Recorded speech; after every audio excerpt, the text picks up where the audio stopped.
Hello and नमस्कार, very good afternoon to everyone. Malvi academy के online learning platform पे आप सभी का स्वागत है। तो कैसे हैं आप सभी लोग? अच्छे हैं, बढ़िया हैं। तो आइए करते हैं इस सेशन का शुभारंभ। और इस सेशन में हम बात करेंगे, क्विक रिकैप कराएंगे आपको कि कैसे पेपर आ रहा है ना। बहुत डिटेल डिस्कशन नहीं, टॉपिक्स के नाम लेंगे, टॉपिक्स में क्या क्या क्वेश्चंस आ रहे हैं उन पे हमने डिटेल बात की है ना। तो एक बार आपके क्विक रिकैप के लिए, जैसे कुछ बच्चे होंगे जिनको जल्दी जानना है कि कौन कौन से टॉपिक ज़्यादा इंपॉर्टेंट है या कौन कौन से टॉपिक से ज़्यादा क्वेश्चन पूछे गए हैं, तो उन पर छोटा सा एक बात करेंगे, है ना। बहुत लंबा नहीं खींचेंगे क्योंकि आपके एग्जाम से तो टाइम बहुत ज़्यादा नहीं लेंगे। आइए बात करते हैं इसमें। तो मैंने कहा बच्चे, अगर मैं बात करूँ सबसे ज़्यादा कौन कौन से टॉपिक हैं, सबका की लिस्ट बनाते हैं ना। सबसे ज़्यादा क्वेश्चन किससे आए, तो आओ सबसे लिस्ट बनाए बच्चे। सबसे ज़्यादा क्वेश्चन जो आए, तो हमने कहा सर सबसे ज़्यादा क्वेश्चन क्या, सबसे पहला टॉपिक जो मैंने पढ़ा है अभी तक, नंबर सिस्टम मैंने पढ़ा है ना। नंबर सिस्टम से क्वेश्चन सर अगर मैं देखूँ तो कल के शिफ्ट में 13 तारीख को, 13 की तारीख, हम 13 का बात कर रहे हैं, 13 मई का, 13 ऑफ मई है ना, 13 मई का अगर मैंने बात किया, नंबर सिस्टम से क्वेश्चन थे क्या? नहीं सर, एक क्वेश्चन था ज्योमेट्रिक प्रोग्रेशन से, केवल ज्योमेट्रिक प्रोग्रेशन से था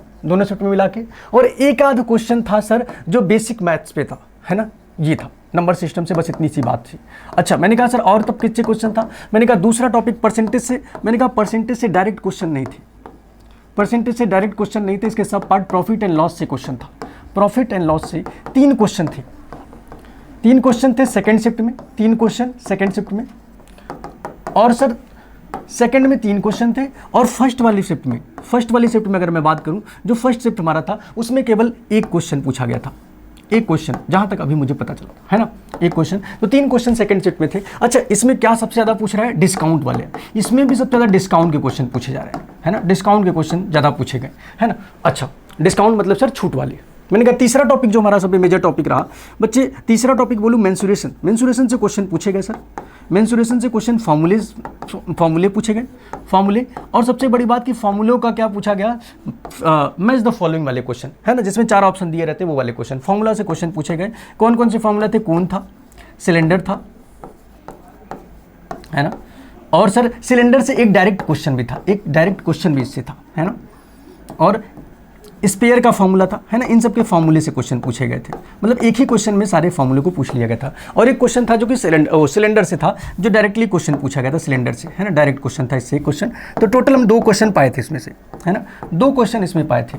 अच्छा, ज्योमेट्री की बात करें सर, ज्योमेट्री में कितने क्वेश्चन पूछे गए थे? देखो 3 टॉपिक हो गए, कौन कौन से? नंबर सिस्टम ने बात किया, और प्रॉफिट एंड लॉस से ज़्यादा क्वेश्चन पूछा गया। इससे मेंसुरेशन से भी बढ़िया क्वेश्चन पूछा जा रहा है, हम देख सकते हैं। मैंने कहा अब आते हैं सर ज्योमेट्री पे। ज्योमेट्री से सर एक क्वेश्चन पूछा गया था, ज्योमेट्री से एक क्वेश्चन पूछा गया था, या कहते सर ज्योमेट्री से एक क्वेश्चन कौन सा पूछा गया?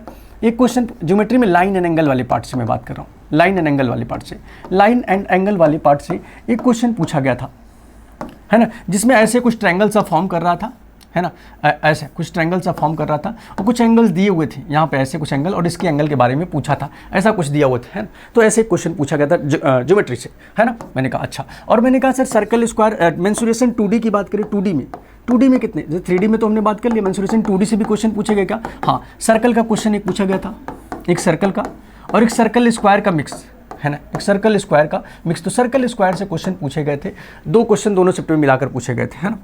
मैंने कहा अच्छा, ये बात है। अच्छा, और इंपॉर्टेंट टॉपिक क्या है? ट्रिग्नोमेट्री में सर सेकंड शिफ्ट में बात करें, ट्रिग्नोमेट्री से फर्स्ट शिफ्ट में और सेकंड शिफ्ट में दोनों में हाइट एंड डिस्टेंस तो था ही, हाइट एंड डिस्टेंस तो सर हर जगह पूछ रहा है, तो मतलब ये एक क्वेश्चन तो फिक्स है सर, ये क्वेश्चन एकदम फिक्स है कि हाइट एंड डिस्टेंस से आना ही है। और एक क्वेश्चन सर सुबह वाले में जो डायरेक्ट ट्रिग्नोमेट्री से साइन स्क्वायर थीटा वाला, कॉस स्क्वायर थीटा वाले पे कुछ था, है ना, उस पर एक क्वेश्चन पूछा गया था। अच्छा, आगे बात करते हैं सर और कौन से टॉपिक से क्वेश्चन आए। स्पीड टाइम डिस्टेंस से बच्चे एक क्वेश्चन बोट एंड स्ट्रीम से था सेकंड शिफ्ट में। स्पीड टाइम डिस्टेंस अगर बात करें तो सेकंड शिफ्ट में एक बोट, नहीं फर्स्ट शिफ्ट में एक बोट और स्पीड, बोट वाला क्वेश्चन था, बहुत ही नॉर्मल सा क्वेश्चन था, down stream and up stream वाला, बोट से, नाव से था क्वेश्चन। और सर सेकंड शिफ्ट में बात करें तो एक ट्रेन वाला क्वेश्चन था, है ना, एक ट्रेन का क्वेश्चन था। ठीक, इतनी बातें हुई। मैंने कहा टाइम एंड वर्क से सर, टाइम एंड वर्क से सेकंड शिफ्ट में 2 क्वेश्चन थे टाइम एंड वर्क से, दोनों क्वेश्चन सर वुमेन और मेन पे थे आधारित, है ना, मेन और वुमेन की एब्सेंसी पे, मेन एंड वुमेन की एब्सेंसी पे 2 क्वेश्चन थे बच्चा। कितने क्वेश्चन थे? 2 क्वेश्चन, है ना।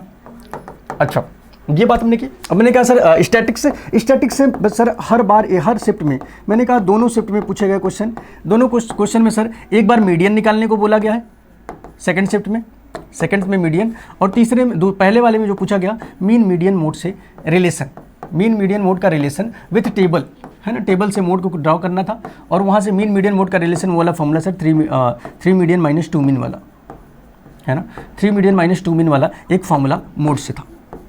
मैंने कहा अच्छा सर, एज से क्वेश्चन पूछा गया था फर्स्ट शिफ्ट में, एज से क्वेश्चन पूछा गया था फर्स्ट शिफ्ट में आपके, एज से क्वेश्चन पूछा गया फर्स्ट शिफ्ट में, लेकिन सेकंड शिफ्ट में इससे क्वेश्चन नहीं मिला था। तो सेकंड शिफ्ट में किस में मिला? सेकंड शिफ्ट से सर क्वेश्चन मिला था इसमें एवरेज से। किससे मिला था? एवरेज से क्वेश्चन मिला था। एज से ना पूछा तो एवरेज से पूछ लिया था क्वेश्चन, है ना। अच्छा, और क्या पूछा गया sir? Time and work percentage, SI CI से। एसआई सीआई से सिंपल एक क्वेश्चन पूछा गया था इस वाले शिफ्ट में, एसआई से, है ना, एक क्वेश्चन पूछा गया था। सीआई से अभी तक कोई क्वेश्चन नहीं दिखा है, सीआई से अभी तक कोई क्वेश्चन नहीं दिखा है कहीं पर किसी भी शिफ्ट में, है ना, अभी तक वाले में नहीं दिखा है। कोऑर्डिनेट ज्योमेट्री नहीं दिखी थी, ये सब क्वेश्चंस नहीं दिखे थे। तो मैंने कहा सर कि अब हमको आगे का क्या प्लान रखना है, कौन कौन से टॉपिक ज़्यादा मेजर है। तो यहाँ से टॉपिक का अगर मेजरमेंट की बात की जाए सर, तो लगभग हमने सारे टॉपिक्स को क्लियर कर लिया, कौन कौन से टॉपिक से क्वेश्चंस आ रहे हैं, है ना। अब देखो, अब तुमसे क्वेश्चन जो आने वाले समय में किस किस टॉपिक से इंपॉर्टेंट हो सकते हैं। तो मैंने कहा एपीजीपी तो आपको पढ़ना ही है।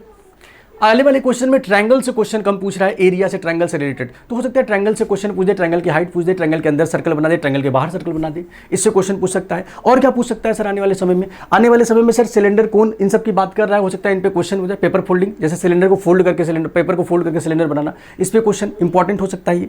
और मैंने कहा स्पीड टाइम डिस्टेंस से, ट्रेन से अभी रिलेटिव स्पीड वाले क्वेश्चन नहीं, कि 2 ट्रेन आ रहे हैं रिलेटिव स्पीड से जा रहे हैं, इन पे क्वेश्चन नहीं पूछा है। बोट एंड स्ट्रीम में भी ये बोट का डाउन स्ट्रीम और अप स्ट्रीम पर भी एक ही क्वेश्चन नॉर्मल सा पूछा गया, हो सकता है थोड़ा सा लेवल बढ़ाया जाए, है ना। तो बोट एंड स्ट्रीम के क्वेश्चंस भी आज के टाइम एंड वर्क में पाइप एंड सिस्टम अभी तक नहीं पूछा गया है, तो हो सकता है आने वाले समय में पाइप एंड सिस्टम पूछ लिया जाए, है ना। तो ये छोटे छोटे टॉपिक्स है जो इंपॉर्टेंट है। और कौन कौन से टॉपिक आने वाले समय में पूछे जाएंगे और अभी भी पूछे जा रहे हैं, तो वो टॉपिक बहुत इंपॉर्टेंट है। जैसे मैं कहूँ एपीजीपी हर शिफ्ट में आएगा, height and distance her shift में, प्रोबेबिलिटी हर शिफ्ट में आएगा, प्रोबेबिलिटी अब आने वाले हर शिफ्ट में आएगा। कोऑर्डिनेट ज्योमेट्री हर तीसरे शिफ्ट में, एक शिफ्ट में मिलेगा। कोऑर्डिनेट ज्योमेट्री हर शिफ्ट में तो नहीं मिलेगा, लेकिन हर तीसरे शिफ्ट में, एक शिफ्ट में जरूर कोऑर्डिनेट ज्योमेट्री मिलेगा। और मैंने कहा ट्रिग्नोमेट्री से तो हाइट एंड डिस्टेंस आ ही रहा है। और सर पैरेललोग्राम और ट्रेपेजियम और रोम्बस हर शिफ्ट में अब एक एक करके इनके क्वेश्चन आने चालू होंगे आपके लिए, तो इन पे थोड़ा सा फोकस करेंगे, है ना। तो जितने भी हम लोग एडवांस मैथ में चीज़ें पढ़े उन पे ज़्यादा फोकस करेंगे, क्योंकि सर वो बहुत स्कोरिंग है। और आपको मैथ्स में जो अर्थमेटिक मैथ्स है उसमें percentage, profit and loss, discounts and SI CI से क्वेश्चन नहीं पूछ रहा है, इसका मतलब कि आने वाले समय में सीआई के क्वेश्चन आपको देखने को मिलेंगे जैसे जैसे शिफ्ट आपका आएगा, है ना। तो ये रहा एक छोटा सा बेसिक सा एनालिसिस। बाकी चीज़ों के लिए, डिटेल एनालिसिस के लिए आपको वीडियो ऑलरेडी हमने अपलोड कर दी है, ऑलरेडी आपको बता दिया गया उसमें सारी चीज़ें कैसे कैसे करना है। ये छोटा सा आपको व्यू था कि जिससे आप अपना कॉन्फिडेंस थोड़ा सा देखें और बूस्ट करें, है ना। ज़्यादा टाइम वेस्ट नहीं करना है कहीं पर, पढ़ने पे ध्यान दो केवल उन्हीं चीज़ों पे, है ना। और टॉपिक टू टॉपिक वेरी करो, बहुत सारे यूट्यूब पे वीडियोज़ मिल रहे होंगे, उन पे बिल्कुल अपना टाइम वेस्ट नहीं करना हम लोग, है ना। All the best, best of luck and जाओ और बढ़िया से पेपर करके आओ।